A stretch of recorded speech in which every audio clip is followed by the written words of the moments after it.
Darren, look, obviously I want to know what the latest from Steve Barclay is, but can I ask, I haven't heard too much from Labour today. Are they getting involved at all?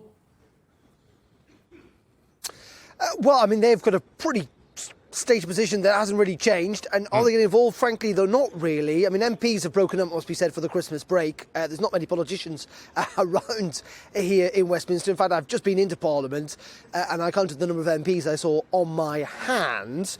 But Labour, Labour and all of this are suggesting essentially that what they want to do is see the government get around the negotiating table. Now, interestingly, they actually agree with the government that it is not possible to give the unions the pay rises that many of them are looking for.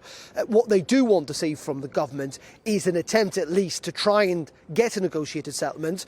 The government's point of view on all of that is that there is an independent pay body. It is already set the pay settlements for the next year, and that is something that the unions themselves should agree to, and they can look into the future about whether things may need to change. Now, for the unions, of course, they want to see a different approach to this. They want to see pay very much on the table. Their argument repeatedly has been that, frankly, that pay body review report into how much they should get paid was set before we saw inflation hit double digits and is not reflective of the current economic environment.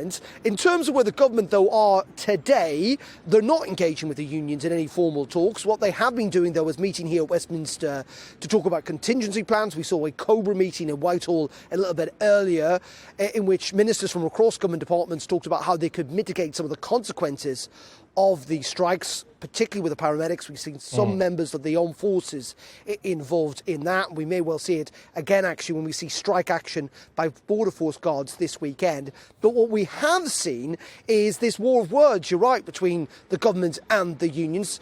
Steve Barclay, the Health Secretary, really up in the ante in the last 24 hours, in which he said that the unions had taken a conscious choice to inflict harm on patients at the worst possible time, i.e. ahead of Christmas, at a time in which flu and COVID remain a very, very serious threat to the National Health Service. Unions very, very angry about that. They called it, Patrick, a blatant lie that the unions have done this. And if anything, the two sides seem further apart than at any stage in this process, and there is no sign these strikes are going to come to an end anytime soon. If anything, it looks almost certain we'll get more strike dates into the new year.